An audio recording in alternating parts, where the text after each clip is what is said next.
We're back. Back to school, back to politics, and back with some changes for what we're now calling season 2 of Craft Politics. But first, I'm Joseph Lavoie. And I'm Andrew Percy. I'm Holly Mumby-Croft. And there you have the first change to the show. We're joined by Holly. She's a former UK member of parliament, and she's come in to provide me with some relief pitching because God knows you're a fucking handful sometimes, eh? The actual truth of it is we had a lot of feedback, Holly, over the summer period, and people said I just had nobody to vibe with. I was with a personalityless opposite number, so they begged me to bring somebody else in. I thought, who better than somebody I have mentored, someone who's looked up to me over the years, someone who sees me very much as a kind of younger brother. And I thought, who better than my old chum, Holly Mumby-Croft, who was the Member of Parliament for Scunthorpe, next door to me in Briggangould between 2019 and 2024. Hello, Holly. Thank you, Andrew. That was a very kind introduction. Probably one of the most insightful things you've said so far on the podcast. So thank you for that. As Joseph is aware, many people do see you as being somewhat of a father figure to me throughout our parliamentary careers. So it's lovely to be back together. In Holly's maiden speech in Parliament, where I went to sit next to her because of somebody she's literally looked up to most of her life, she actually said that in her maiden speech that I was like a father figure to her, which was really quite offensive. Yeah, I thought you guys weren't supposed to say nice things about each other on the other side of the ocean. But no, but actually we were basically, though, we did treat each other as family in Parliament, aren't we? If anybody came after one of us, we went after them together. So we were a nice little double act. Well, good. It's well, true. We were really, really, really good friends. I mean, we each had other friends as well. I probably had more than Andrew, but we did have other friends. But we were very, very close in Parliament. So it's good to be back together. It is true. Holly did befriend some of our more special colleagues, whereas I kind of I went for people in leadership. Holly went for a different demographic, but no, we were. Well, this is going to be awesome. Holly's going to join us with every week for the issue scan. And that's going to be another change you'll get from us this year. We're coming at you with not one, but 2 episodes per week. The first of which we'll endeavor to get into your feeds every Tuesday evening, Vancouver time. And then we'll be back in your feeds every Thursday evening time with an interview, as we did last season. So in these episodes, we're going to focus on big political stories, make sense of them, and look at the issues that are breaking in the UK, in Canada, and we'll always pick another jurisdiction. So last year we tended to focus on the US, but we'll pick on three areas that interest and make sense of them. See what I mean about how he just rabbits on sometimes, Holly, and it's like I also love that our acoustic panel well, it's all going really well, isn't it? Literally everything's falling. Why don't we have a beer, seeing as it's what are we drinking? We're drinking Huft Gold, which is from Four Winds, who are a brewery out in Delta. Holly, are you drinking anything? Yeah, I have a glass of Ribena. Oh, lovely. Which is a good English drink. Ribena is one of those things that I don't think's made it across the Atlantic. It's like, it's delicious. One thing you can't find here is like orange cordial and things like that, which is really like quite tricky. But anyway, Ribena, you don't know what Ribena is? No. Maybe I'll bring you some back. It'll enhance your life. Anyway, this is a very lovely Pilsner from a brewery here. So let's do a cheers and welcome, Holly. So cheers. Cheers to your Ribena. Oh, and cheers to have you back, Joseph, as well. I'm really made up about it. All right, well, another change you can expect from us. We are live on Substack. If you point your browser to craftpolitics.fm, we're going to be posting all of our episodes there. And then you may get the occasional rant or musing from Percy or from myself. So yeah, go to craftpolitics.fm and subscribe. All right. With that, should we get into it? Issue scan. First story that caught my eye this week, the headline that's been going around is Reeves sidelined as Starmer hires new economic team and surprise reshuffle. So just full context for our listeners, the Prime Minister has moved to what appears to be get a grip on his political agenda after a pretty horrible year. He's doing so by sacking his Director of Communications, or is it Director of Strategic Communications? He's bringing in a new Chief Economic Advisor, in hopefully, I assume, on his behalf, a chance to reset the economic narrative. And he's also, Strategic Communications Director also gone. So it's the second major Downing Street departure announced in just a week. with the principal private secretary also set to leave. So this all comes, the last thing I'll say before I'll stop rambling is it comes as Labour is languishing 8 points behind, not the Tories, of course, but Reform. So it seems to me, heading back to school, a fall session is usually a bit of a reset moment in politics. And from the outside, as for me, the least exposed to this, it seems like the appropriate time for him to make such a change, yeah? Yeah, I mean, by the way, it's not fall, it's autumn. But yes, this is quite, I just try to make Joseph better every week. No, this is like a really, quite a significant change. So Rich, just on that polling issue, what's quite interesting is not only are Reform leading, but Reform now have more in the opinion polls, some of the polls that have come out, than Labour and the Conservatives together. Which there was a poll last week, I think had Reform on 34 or 35, and the Tories and Labour combined were on 33%. So this is quite an incredible thing. But it's fair to say that this change has been very much presented in the media as a complete humiliation for the Chancellor, Rachel Reeves. He's also moved the minister who was Rachel Reeves's deputy into number 10 as chief secretary to the Prime Minister's office, effectively to number 10, which is something that doesn't really happen. There aren't ministers in the Prime Minister's office normally. So this is very much moving economic policy from number 11 Downing Street to number 10. Bit of a humiliation for Rachel Reeves. Fair to say things haven't been going well for them. But yeah, pretty big change. So, I mean, look, I don't know what Holly thinks on this, but I mean, we were pretty bad towards the end of our time in government, but this just looks really terrible, right? I mean, people in the UK must just be looking at this and thinking, oh my God. Yeah, I agree. I think the big problem he's got with this is they've made such a big thing of it. It's all over the press in the UK today. But it's that mixed message. Is this supposed to say, we're really grown up, we're bringing some serious economic thinkers in on this, and we're making these changes, and we're going to have a really grown up conversation about the economy? Or is this actually saying Rachel Reeves needs more help and that lack of faith in her? And those kind of mixed messages, particularly when it's so highlighted in the press and everybody in the country's been asked to think about it, are just really damaging, I think. They just don't equal competence in the mind of voters and people and constituents at home. And if you remember when we were booted out awfully, we were told that the grown-ups were back in charge. Right. And Rachel Reeves was very much vaunted as this kind of economic, grown-up who had worked as an economist. Maybe she didn't. We don't know. CV seems to be a little bit questionable on some of these things. And that the grown-ups were finally back in charge, and they were going to, just do all these very simple things that were going to stabilize everything, and everything was going to be jolly good. Well, instead, borrowing costs are really high. The economy's kind of stagnated. Inflation's back on the up. The tax burden's gone up. There's talk of, and this is the biggest thing about some of these people that he's brought in, is that they are, some of his new advisors are people who have advocated in the past for even higher taxes on things like property, wealth, even I think calling for capital gains tax when people die in addition to inheritance tax. So these are big tax people coming in at a time when lots of businesses are saying that they are unable to hire or not prepared to hire more people because of all these additional costs on them. So, I mean, I don't know, but everything they seem to do, and we can talk about the Conservatives another time perhaps, just seems to be playing into Reform's hands at the moment, right? And maybe, I don't know, Holly, if you want to say what's been going on with this whole flag thing as well, which I think feeds into this whole thing. I don't know whether you've been following this story about the flags across the UK. Yeah, we travelled a little bit over the weekend, and as you drive down the main roads in the UK, the motorways, there's a huge amount of George Cross flags and the Union Jack flags, and there's this sense of frustration that people are feeling across the UK, and it's around the migrant crisis.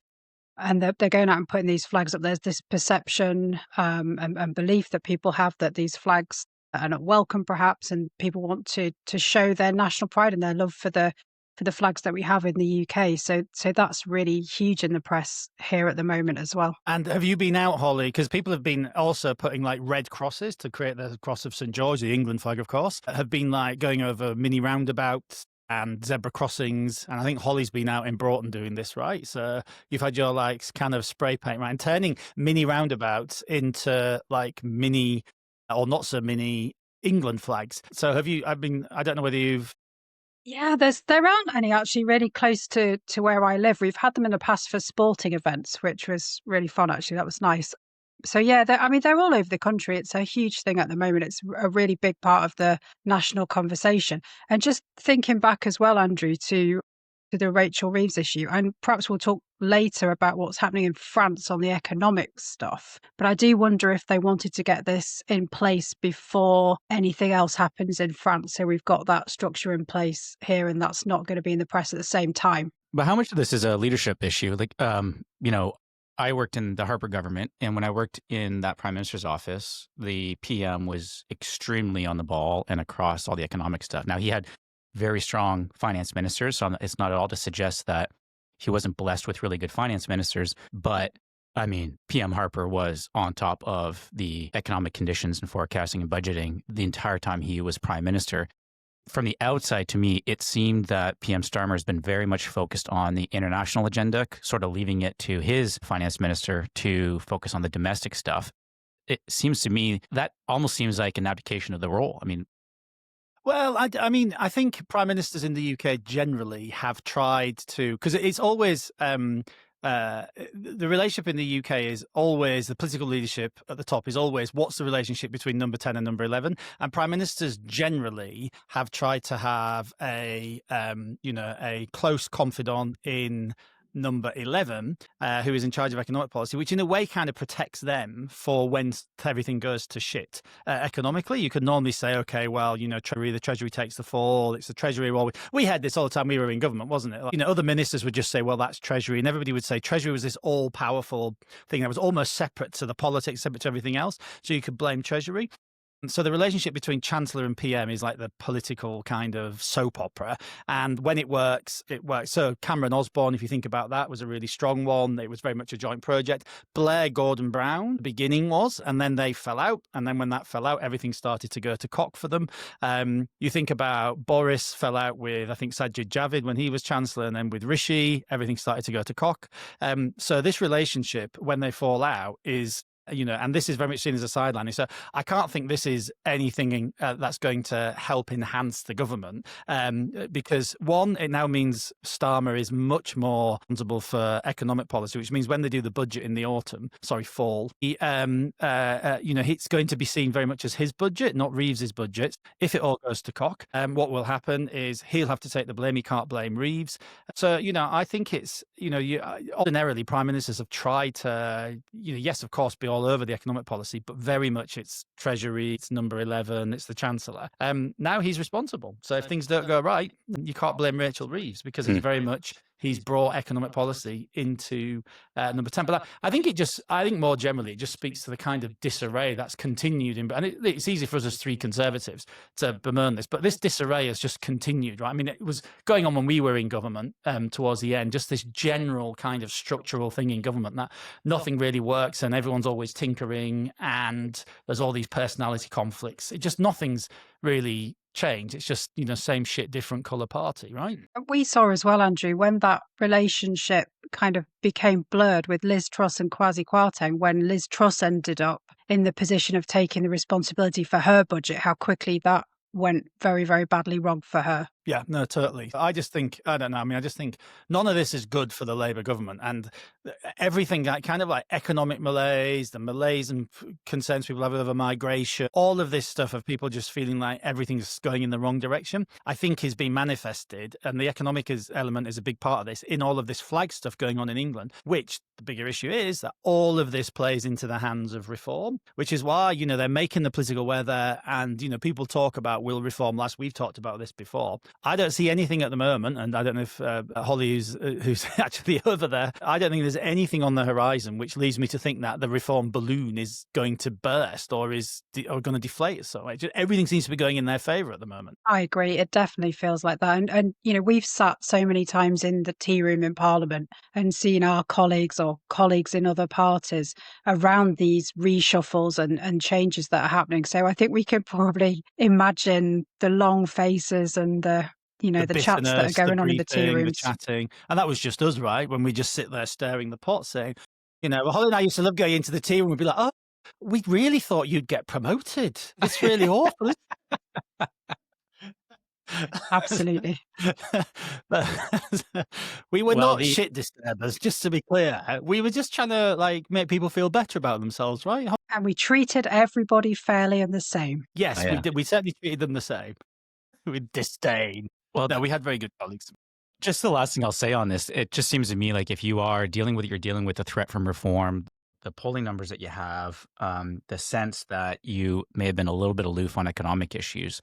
I don't know that moving a couple spads around or political staff around is going to be enough, right? So, But this is what every government does, right? We have these great resets. Starmer did this video saying this is now phase 2 or whatever of government, and everyone does it, right? And it's, we did it. We kept having relaunches, and none of it really works, right? Because the fundamentals are the economy is not in great shape. Public spending has this massive squeeze on it. There's like a 40 billion black hole now. Inflation's going in the wrong direction. The migrant crisis, which is just impossible, it seems, to solve. This whole migrant hotel stuff, people coming on small boats. You can move SPADs around, but the fundamentals of that don't change. So I don't think any of this, but it really excites political journalists and people like us who like talking politics. But fundamentally, I just think so much of the public is not a part of that conversation. So anyway, it's not good news for Rachel Reeves. yeah, it seems like her days are numbered, eh? Yeah, but again, the problem he has then is get rid of her and it looks like chaos, and that causes further spikes in borrowing and all the rest of it. So you kind of, stuck between Iraq and a hard place. It's a rock or Iraq, I can never remember. Is it Iraq and a hard place or a rock and a hard place? It's a rock. It's a rock. I mean, I won't want to be stuck between Iraq and a hard place either, but anyway, whichever. All right, Holly, did you have any final takes on this story before we move on to Canada? Yeah, just to say that, nothing that they do at this point is going to undo what they've already done, and the disappointment that's already baked in that will be feeding into this polling and feeding into the support that reform continuing to see. And I agree with Andrew. I see nothing and hear nothing that makes me think that reform support is in any way diminishing. Okay, good. Well, we'll probably have a lot to cover on this next week. Let's move on to Canada. Of course, so much happened over the summer, but it feels a little bit like a broken record on our part. The major issue that we continue to be seized by on this side, of course, is our relationship with the U.S. Lots of news last week on how we are likely to accept, that a tariff-free deal with the U.S. is highly unlikely. We're not expecting Donald Trump to jump all of his tariffs on us, despite Prime Minister Carney's move to slash levies on U.S. imports in what was positioned as a bid to try and reset the relationship and reset the negotiations with the White House. Dominic LeBlanc, who is Canada's top trade official with the U.S. He said that because he's French-Canadian. He went LeBlanc. He did it properly. We'd have gone Dominic LeBlanc, but no, he did it properly. So that was him, it's like those people who go on TV and they say, oh, yes, when I was in Paris or when I was in Barcelona. That's what he was doing. It's Anyway, bringing a little bit of class you're bringing for us, Joseph. Yeah, really. Yeah, Quebecois accent. Yeah, Quebecois. Well, he was out last week saying, or leading a delegation in Washington, hoping to reset the relationship, met with Commerce Secretary Howard Lutnick, among other officials. But ultimately, we find ourselves without a deal. And I start to wonder if expectations have been appropriately managed by the Liberals on this. Yeah, elbows down rather than elbows up, right? Yeah. I mean, and we talked about this a lot. So this whole issue about, Canadians are up for the fight and all the rest of it, and, yada, yada, yada. It's nonsense, right? Because as much as we might all be up for the fight, it's a fight that can't be won because of the sheer difference in scale between the US and the Canadian economy. This economy here is about 80% reliant on the US. We've talked about a lot, and we predicted very early on, which is that, Canada, the Prime Minister Carney is going to have to go cap in hand. And he kind of had already started doing that, right? So was it the digital services tax, a few other things, the language has changed a bit. Whilst people might be up for the fight, the best solution is still, the best outcome for Canadians is still a resolution to this issue. But thinking we can just do the whole elbows up, everyone buy Canadian, which is a very nice thing to do. At the end of the day, this is going to have to be resolved probably by some quite painful gives from the Canadian side. And, it doesn't look like, there's much interest in the US in resolving this amicably very quickly. Well, I think that's the real pain point there. more than what is the final sort of tariff regime we're dealing with. It's just the fact that we're still in this uncertain dynamic. We don't like some type of certainty with some number attached to it. I think right now would allow us to move on in some way, shape, or form. But I think the uncertainty is causing us more problems than what the final tariff regime looks like. How's this playing out on your side? I mean, when the UK had its, agreement or negotiate, I don't even know what we call it, but when it signed some paperwork in the White House, I was encouraged that it was possible, at least for some leaders, to strike up some kind of deal with Donald Trump. But I know that has since in the UK been criticized. It was probably not necessarily. Although there what was some the paper was on. data out, there was actually some data out this week saying that car sales from the UK to the US have kind of increased quite significantly since the deal. So I think that, it's still been viewed as a positive in the sense of at least we were able to get a deal, and Trump didn't seem to have the UK on his radar, right, as the same thing. Yeah, I don't know. How's a lot of the Canadian stuff, interestingly, got quite a bit of coverage, didn't it, of Donald Trump's wanting to take over Canada and it become the 51st state and all this nonsense. That did play quite a lot in the UK media, didn't it? Yeah, it did. And I think, it's just so sexy compared to our trade deals. You'll remember, Andrew, Liz Truss made quite a few trade deals during the last parliament, and there'll be a photograph and maybe some people will sign a piece of paper and we'll have a picture taken with the pen and the flag and everything else. But it just didn't cut through here in the same way as it does with those huge characters with Trump and Carney and that ongoing conversation. I think as well, after Brexit felt like the end of the conversation, unless you were really directly affected or you ran a business that exported or imported. For a lot of people, once we'd had the vote on, I think, 23rd of January 2020, that was kind of the end of that conversation in a way that's really different with this, because this is just blow by blow. It's ongoing. It's really interesting to see in the media for people. It's so tangible. It's a soap opera, isn't it? That's the thing. Anything with Trump is just a soap opera. But it's also a soap opera you can't stop watching, right? I mean, I love watching him because I just can't wait to see what he's going to say next, which is... What kind of ludicrous thing he's going to say next. And then, but as we've said many times before, within lots of the ludicrousness, there is also like a grain of truth on lots of the stuff. And so, it's kind of just fascinating to watch.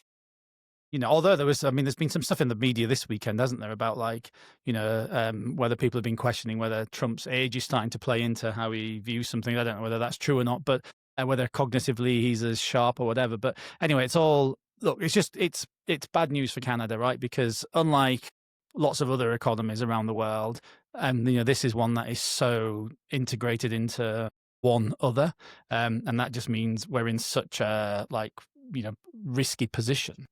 But if we put on our sort of political strategy hats for a second, we were impressed, or at least I felt, I'll speak for myself, Percy, we were rather impressed with the extended honeymoon period that Carney had heading into the summer break. And I think a lot of that made sense. The mandate with which he won, sure, it's not a majority government, but the speed with which he turned around the fortunes of the Liberal Party, expectations on his ability to manage a crisis. Also, Canadians understanding that Trump is an incredibly unpredictable beast, to me means Canadians have gone into this, at least heading into the summer, with a very realistic set of expectations around what is actually achievable. And I think that means PM Carney was given a grace period. And I start to wonder at what point does that start to run out? Is it, you can only use that as an excuse that Trump is very difficult to negotiate with as an excuse for why you've made no progress? Or do you think the fact that Trump is as uncertain as he is just means for the next, for as long as PM Carney's in power and Trump's around, that Canadians will just be willing to give him the benefit of the doubt? I don't know. I think people looked at Carney and thought this guy looks serious and, very impressive in many ways. Looks like a prime minister, looks like he's got the background to it. That's all true. But the polling also seems to show that there's still quite a significant part of the Canadian public, including Liberal voters, who want quite a robust response to the US stuff. Now, that's great because if you poll people, of course, they say yes. But that's not realistic given how much of the economy is integrated into the US. So the risk for Carney is I think less that he doesn't get a deal, because maybe politically that's better for, well, not better for him, but maybe that at least plays into that whole, elbows up. The risk for him is that he has to, as we've talked about lots and including today, has to give things that are painful for Canadians. And I think that's where he's going to struggle potentially in the polls. But then also depends, of course, on what's happening on the other side of politics. And maybe we'll talk about the Conservative Party here in another time. All right. Well, I had wanted to talk about how we're now in a multipolar world internationally, but you decided you had a different story you want us to focus on. Like, Joseph wants to be really all highbrow about everything, and I just wanted to talk about how the French might be about to crash the global economy. So I think it's just quite interesting that there's been a lot of obviously the French government, which is not an unusual thing, is potentially about to collapse again. But the really interesting thing here is how, we're used to in France, like kind of political instability. That's, they're on the Fifth Republic, aren't they? And all the rest of it. But alongside that at the moment is, and this is part of the reason the government might be about to collapse. And this is where I think it's interesting for where we could end up in the UK as well, right? Is that you now have in France, a moderate centrist prime minister trying to be with the public and level with them and saying we can't continue to fund the level of state spending that we have been. The German chancellor said something very similar. Recently, the UK government, in fairness to the Labour government, tried to deal with some of this when it came to things like benefit reform, but then was forced by its left to retreat from that, despite the fact it's got no money to do so. So in France at the moment, you've got state spending at 58% of GDP. Tax burden on workers is 47%, I think, and the debt to GDP ratio is over 113% now. There's just this complete, and the deficit, I think, is forecast to go up again in the next year or two. So France has just run this trajectory of like out of control spending. It's the world's fifth or sixth biggest economy, the second biggest economy in the European Union. So very, very significant that the potential impact of there could be the talk of a run on banks and stuff in France and all the rest of it. This is really quite serious for the world economy. We all know what happened in 2008 when we saw runs on banks. But what the more interesting element of it to me is the fact that the new government is being attacked from the left and the right for its decision to try to deal with this spending issue. So you have, I think, the right and the left are both in agreement that the French retirement age should come down or certainly not go up. They're both opposed to cutting spending. So I think this is just a really interesting thing of like both of those things are unsustainable, right? There just isn't money there in Western economies. So how does France ever get out of this? And how does, if this is the way that UK politics goes as well, because we saw reform in the UK flirting with getting rid of some of the benefit changes we had made to try to cut spending. And then you've got this new hard left party in the UK, which will be on a similar thing. So, at what point do voters in Western economies actually get, look at this and be like, we have to be realistic. We can't just keep buying into, which is a message coming from left and right now, that it's okay, we can keep spending all this money because those people should pay. That's just, look, I mean, we've seen what's happened in the UK. We've exported now loads of millionaires and billionaires, right, since Labour came to power and the non-dom stuff. And so I just think it's really interesting for watch this space on what's happening with France. Well, the other interesting aspect on this for me is I find this an interesting use case because I think France is one of the few modern economies that has actually a growth population. So it has a demographics that should allow it to perform well financially, but it's over its skis on all of this. And the fact that you've got both, to your point, the left and the right constantly coming out and making promises that are going to be very difficult to fund is a challenge. And because we just see this constant back and forth, the seesaw between left and right, and you throw in a bit of a populist angle on everything. And it seems every government just defaults to passing on the true cost of these things to the next generation. But I don't know that it's easy to win politically. Yeah, Well, I mean, I don't know what Holly thinks on this, but look at the UK, right? We committed to the triple lock on pensions, which was a very nice thing to do because pensioners tended to vote for us, and it was a very generous thing to do. But at the end of the day, throughout this last 15 years or whatever, the one income group that was actually had seen the least impact on its income was pensioners, but we just politically could not get away from the triple lock, even though you could argue it was unfair on younger voters or younger taxpayers. Same thing with Labour when it tried to make some changes to winter fuel allowance. I don't know. It's we couldn't win on these arguments, right? Because people now are just like somebody else should pay. So yeah, I agree. And I think what's really interesting about the French story, and I'm not a French speaker and I keep reading the translations, and it's so interesting, the frankness. Are you basically just saying we are living beyond our means? we need to scrap a couple of our bank holidays. We need for some people to pay higher taxes. We need to freeze pensions. We need to have fewer jobs in the public sector. Just that frankness of language is really, really interesting. And I wonder if that's something that we'll start to see here over in the UK. I mean, it's not really an election-winning platform, is it? We're going to freeze your pension, cut your benefits, like take more money from you, and also like make you work more days and probably for longer. It's like not really something that, it's all short-term pain for the potential promise of something way further down the road. So the only people who stand to gain are the types of people who actually don't show up to vote. Yeah.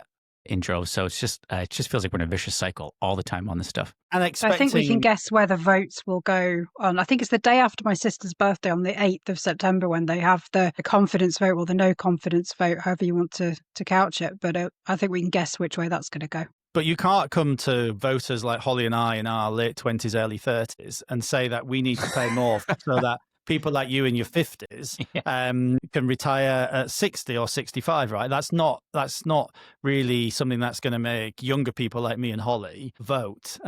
So anyway, there we are. I mean, one thing you can guarantee, because it's the French, is that they will end up on the streets and they will end up digging up their own streets. My old French teacher used to say to me, France is the only country on the planet where we trash our own streets and dig up our own streets when we're protesting, as opposed to somebody else's. But anyway, we'll see where this goes. But it's just this general trend in like politics across the West, right? Yeah. Just there's a disconnect between the reality and where the public are, sadly. So. Yeah, well, we'll keep an eye on it. And now we're going to move on to a whole new segment that we thought would be fun to do this season with Holly on now. And I don't even know what we're calling this thing. I had originally wanted to call it the Lipstick on a Pig segment, where we would analyze some comms, some policies, some rollout of, and the three of us would make an assessment of how many coats of lipstick were applied. Do we think it was 3 coats, 2 coats, 1, or is it pig shit? I don't know, some kind of rating system. But now you've decided you want to go all woke on us, right? I think we need to go a bit woke because I suddenly realised that lipstick on a pig, particularly if we're doing it in reference to certain politicians, might be seen as a little bit offensive. So we need to pick another animal to for the lipstick on a pig, right? I just think it could be a bit offensive. And because I'm really progressive and nice, probably the nicest person on this podcast. I just think maybe we shouldn't do lipstick on a pig. So I did start thinking about other animals we could use. And I thought, well, look, we're in Canada, so maybe we could do lipstick on a beaver. And then I said this to Joseph on a WhatsApp message this weekend, and he was like, because, Joseph is very straight on these things. So I don't know whether beaver means the same thing in the UK as it means in Canada or can mean. I was like, no, it does. And also particularly in reference to the story we're about to do, this might not be a good thing, given that the individual concerned was once accused of flashing the bits crossing legs inappropriately to distract Boris Johnson, which I think was a complete and utter nonsense and quite sexist and misogynistic. But it was a story. So we can't do a beaver. So I don't know, Holly, what's another nice animal we can try and put? I suppose the problem is you do lipstick on a pig because a pig's something ugly that you're trying to make nice, right? So I don't know. I was thought maybe lipstick on a gerbil. I'll go for that. I think, well, look, let's call it lipstick on a gerbil this week and then see how we feel in future episodes. Although you have been very, very clear on the premise of this part of the podcast. Okay. So we're going to tee up our first moment that we're then going to analyze. So I think what we should do is Andrew's going to try to actually broadcast this, and we know his tech skills are not While that I'm getting this going, Holly, tell us the context of this yes. then, if you don't mind. Yeah, of course. So Angela Rayner, who's the Deputy Prime Minister of the UK, who's made much in the past of her working class roots and her humble beginnings. That's something that's really important to her. She has just bought a new home in Hove, which is a lovely coastal area of the UK. The allegation is that she has switched her primary residence from her home in her constituency in Greater Manchester to this home in Hove. And the allegation is that she has done that quite legally, I think. She's not done anything technically wrong, as I understand it, but that she has done that to avoid paying quite a large chunk of stamp duty, which is a property tax that we pay here in the UK. So I think the feeling is It's hypocrisy. It doesn't look good. It's on its 9th day, I think, here in the UK in the press. I was out for coffee today and it was raised with me in the coffee shop in Scunthorpe. It's something that's really gone into the public's minds here and they're pretty unhappy about it. Yeah, and as I say, like whilst there's no suggestion of anything illegal here, but you pay an extra stamp duty if you own two properties. So take yourself off the deeds in your other property, and then say this is your main residence. You avoid a very substantial surcharge, and it would be a huge surcharge because the property she bought, I think, in Brighton and Hove was £800,000, which. You could buy my house 4 times over in East Yorkshire, but I think it's £40,000 the difference. Yeah, would have that's the that would have been the allegation. difference. Yeah. But also she also has. There's been some things about council tax as well, where she's paying what, and she has a grace and favour apartment as a government minister, as a deputy prime minister. So she's technically got 3 homes, and this is now playing. Now the issue, I actually, you've seen Labour ministers going out and so she's entitled to privacy when it comes to her financial affairs, and if she's done nothing illegal, all the rest of it, that's all fine. And look, I quite like Angela Rayner. I always got on very well with her, and we were very nice to her when she came to our committee, the High Speed Rail Committee, to ask to be heard. We were absolutely, Angela, we support you. So I've always gotten very well with her. I quite like her. But the issue here is, let's be honest, in opposition, she said lots of things about people avoiding tax. Whether some of that was legal avoidance of tax, right? Because tax avoidance is legal, right? Evasion is the illegal bit, right? And there is no doubt if this had been a Tory, she would have been one of the first up. So there's a bit of like, you kind of, the chickens are coming home to roost. But it's just, the other element to it as well is I don't suspect Starmer will be that sorry about some of this because there's been a lot of toing and froing about their relationship. So it's all jolly interesting. But shall I play the... So anyway, we had sorry, to carry on. Who's the... so the actual lipstick on a pig, a lipstick on a gerbil person speaking is Holly. It's not Holly, but Stephen Kinnock, yeah, who was one of the ministers forced to go out and defend this. So if I play this now, it'll work, right? Okay, so this is not his. It's not his scandal. It's not his issue. Not his scandal, no. But he's a Labour minister. Another one who always enjoyed coming in the chamber and shouting at Tories, even if it wasn't necessarily things that were directly related to their roles. So he had to go out and defend this. So let's see how he did as a good of a job. I just push play, right? Yeah. Clear she's done absolutely nothing wrong. I do wonder sometimes about some of the newspapers out there that just seem to be sort of constantly looking to dig out stories. Stephen, come on. It's the morality, sir. Come on. It is do as I say, not do as I do, isn't it?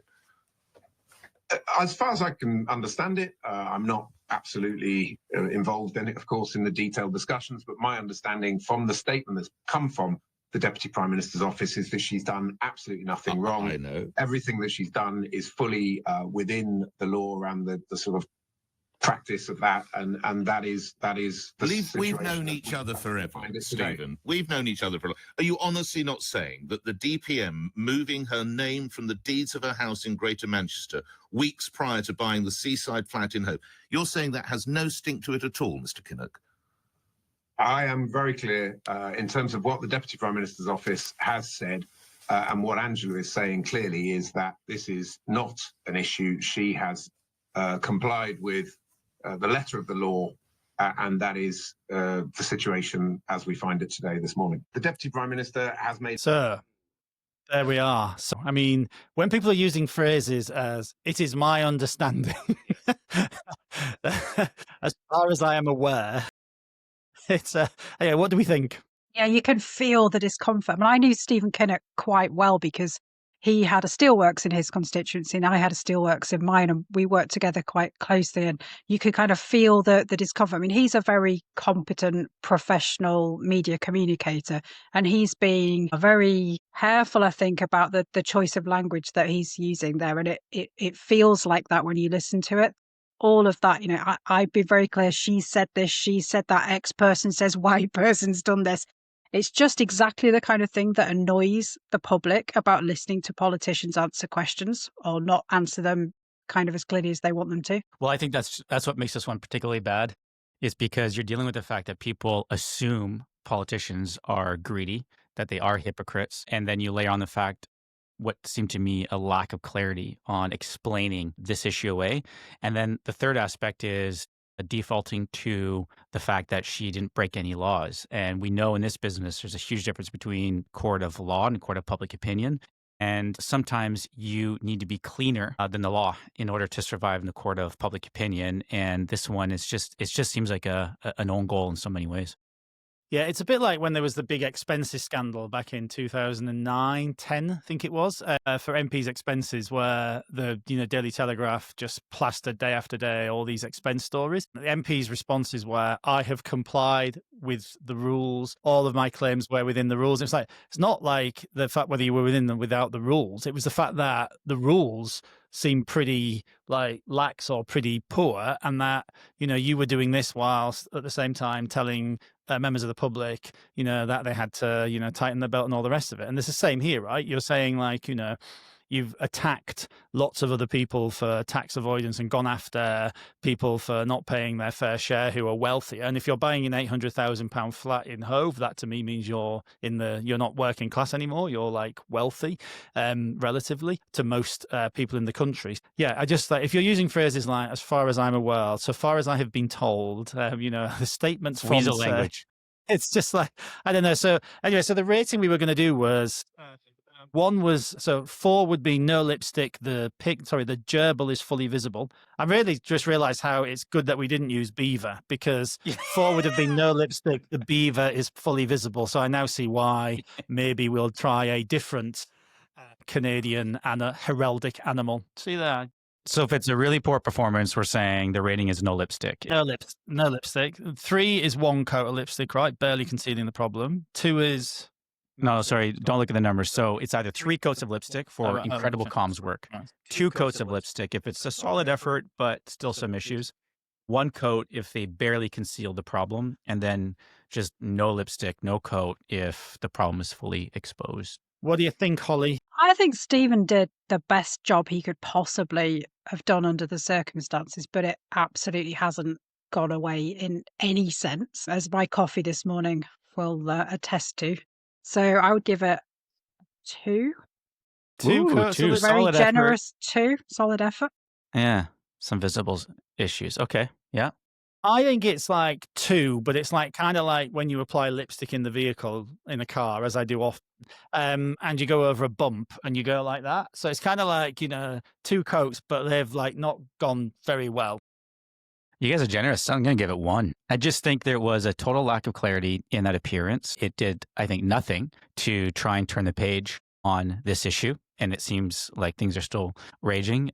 And it did nothing but double down all the negative stereotypes and understanding that the most, what's what I'm looking for, most grisly voters would have about politicians. But wonder if we have some residual sympathy, Andrew, for getting given that job of going out and saying, you're right. It's such a nothing good point, to Holly. see here. It's such a good point. The number of times that a cabinet colleague or just another colleague is put up to defend you, that's not an easy job. I was always on local TV defending Holly and saying, look, not all of these she doesn't really have a hand in the till. Everything's fine. So actually, we never had to do that, did we? Because we were so great at everything. So we were fine, right? I never had to go out and defend you. That's true. That's true. Not in public. Perhaps to colleagues on occasion, and go in the whip's office and stick up for you a bit. And he's not really that bad. He can't help it, etc. It's his age. Nice. Well, we have been running the clock on this first episode. That's okay. It's our first one back after a couple so months. that's really long. We should just give our beers some quick tasting notes. Maybe Holly, you can tell us how was the Ribena? It's absolutely delicious. Yeah. What would you call this in Canada? Is it squash or pop or cordial? Squash, but they don't really have squash or cordial here. It's not really a thing. You can buy it in the British aisle of all the shops here, but you don't really have cordial here. Squash, just not really a thing. For me, this is just a taste of childhood. It's delicious. Yeah, Ribena is. Although we could never afford Ribena, so we used to have the cheap 20p orange juice from Tesco instead. In those little cups where you stick the straw through the lid. Yeah, that's with the minimal amount of orange taste they could get away with legally and still call it orange. Remember that, sir? Yeah, welcome to my childhood. But this is lovely, right? It's just a great, clear, crisp Nice depth of cereal malt notes to it. So it's just what you want a Pilsner. I think it's one of the best Pilsners available in British Columbia. So it's just everything you want. It's crispy, light cereal malt. Yeah, a bit The malty. hop profile is what you get, more like those old world hops flavors. So it is very good. I told you he was a bit of a geek. The silence is rather deafening, Holly. I could have used a little bit of a defense there, but okay. I just think none of this makes any sense to me at all. Like, beer is just this kind of drink that I'm not 1% interested in understanding. Wow, okay, so bye. This is your challenge Hey, to lovely, John. convert Oh, me. you'll be wanting to. Find It's a late nice there, one. isn't it? It's late there. You'll be Yeah. wanting to get off work. You probably watch Corrie or something. Yeah. Time to go listen to the Archers. Oh God, of course. Awesome. That's the most middle class statement you can do. Is it's time to listen to the Archers. So, Well, on that note, maybe we should let her go. Appreciate everyone tuning in. We are back, and we'll be in your feed again later this week with an interview that we're very much looking forward to. excellent. Thanks, everyone.